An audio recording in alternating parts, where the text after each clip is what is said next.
Hipper here. So it's Martel focus time, and I'm using Rue with Azure in Baltimore and Takao as usual, and I have all the usual perks selected here. And if we look at the ship itself, it's also fairly standard, and I have 1.9 second rudder and 37 knots and 690 turning radius, which is really nice. But remember, Martel has a speed boost, so although the speed looks fairly low, it's actually very fast. 43 is easily attainable if you have the speed boost on. So it's very, very rare that I actually see this ship here in action. It seems to be a cruiser that is played by a very small segment of the Legends community, like a very dedicated segment. And when you see it in battle, it's usually someone who's really, really good at it. So it's going to be a nuisance, and it's going to be a threat.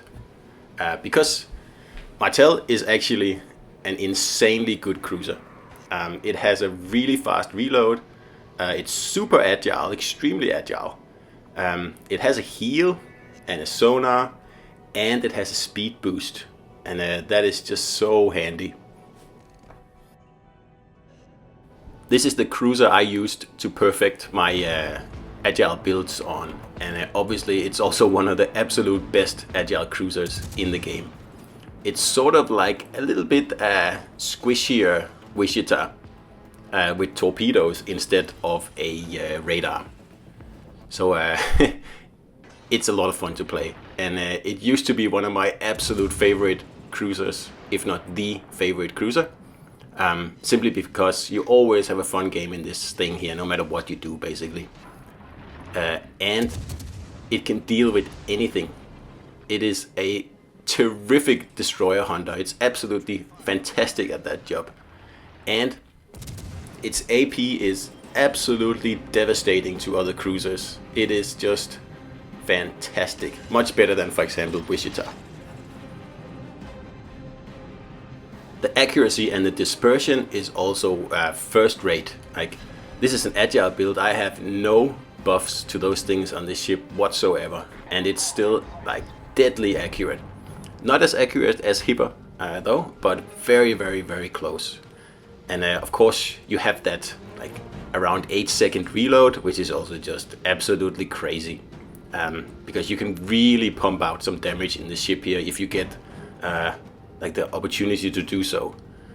For example, compared to Amalfi, Martel is just so much better, because you pretty much have half the reload of Martel, along with that sonar. No, not like half the reload of Amalfi, sorry, along with the sonar that Amalfi is missing. And yeah, you miss out on the rolling smoke, but it doesn't matter. You have that insane speed boost there where you get 20% more, and trust me, that is the difference between like, well, winning and losing in some cases. So back to Martel here. It is an excellent cap stealer as well, because you just like roll into that cap at 43 knots, and you have sonar, you have torps. No one can really deal with you unless they focus you. You take the cap, and then you run away basically, and you reset everybody who tries to take the cap after you've left. And it works so well. The ship is extremely powerful. Yes, it is squishy like any other cruiser, and you cannot bow tank in this thing here, and that's probably why most people don't like it.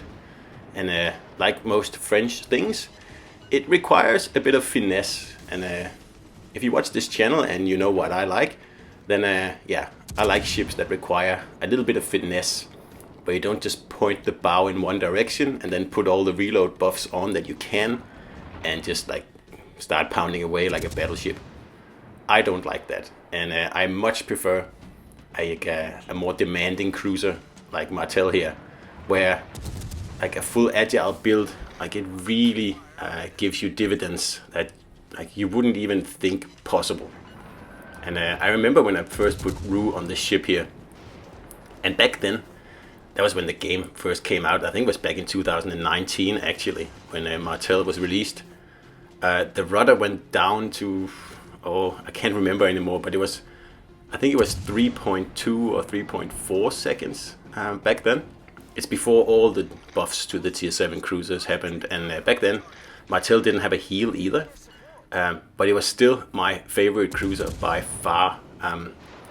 That rudder, that actually wasn't that quick, but like by comparison to these days, 3.2 seconds was like the fastest tier 7 rudder, I believe, back then. And it just made me love playing these cruisers this way. And I started perfecting the build for pretty much any other tier 7 cruiser I could get my hands on. Of course, back then we didn't have a Sure Lane Baltimore inspirations or anything like that. And the rudder was a lot slower on tier 7 cruisers. I think about, I can't remember how long ago, but they got about like 10% of their rudder decreased when the legendary ships came out.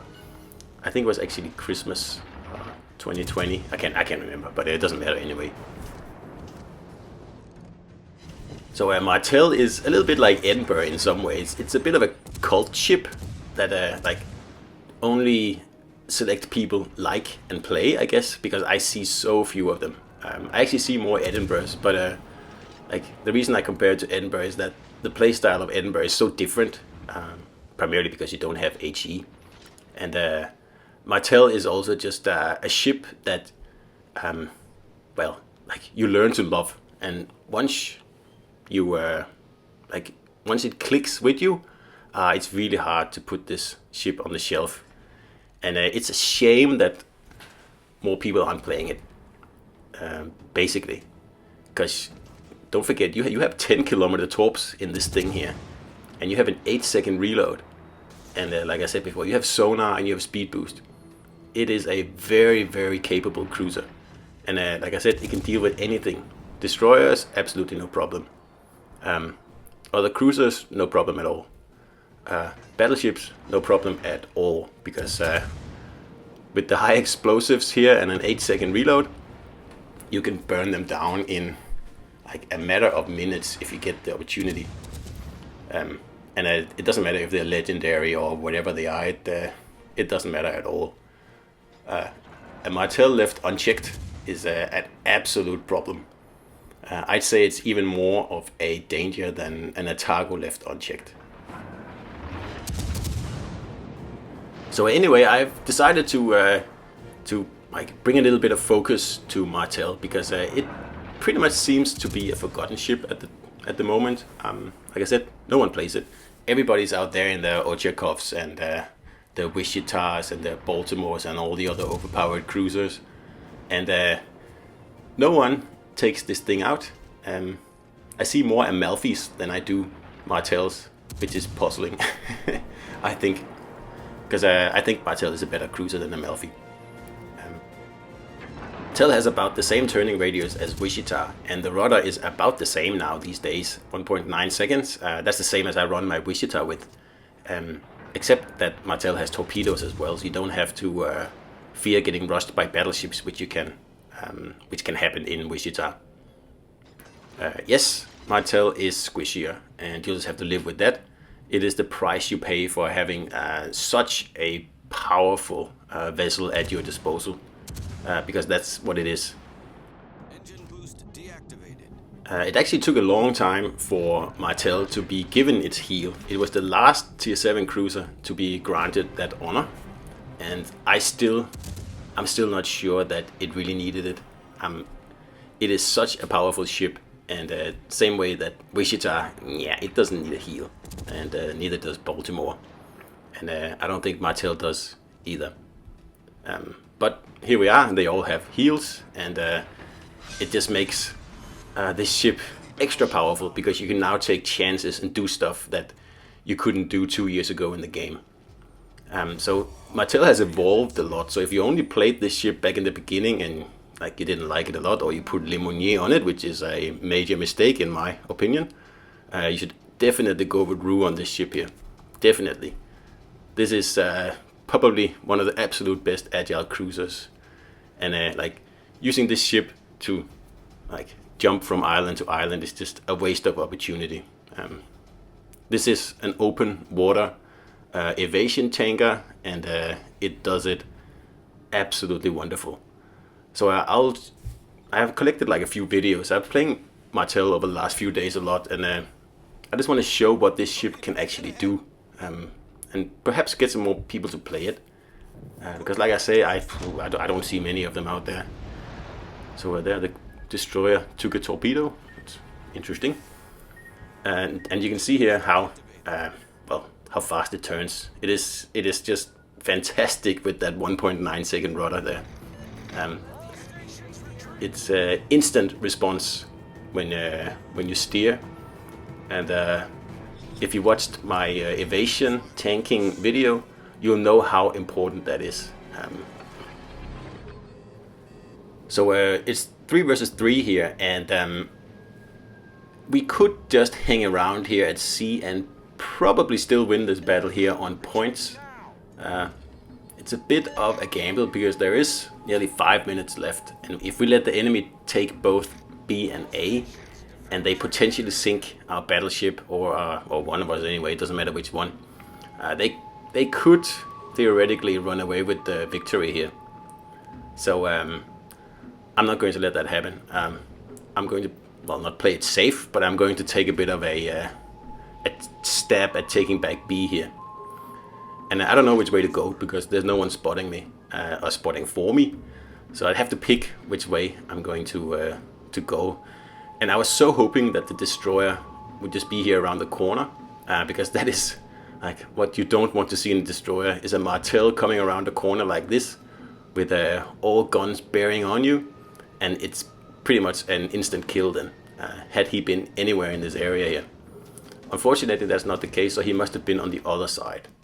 Instead, I'm greeted by this Warships here, and this is where you can show up a little bit of the agility here, because like tricking an Warships, which has like some of the fastest shells in the game, it just shows you how powerful the agility of this cruiser here is. And yeah, I just cannot say that enough.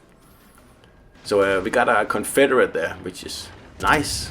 I didn't get a lot of damage in this game here also, so I'm just trying to make up for that as well.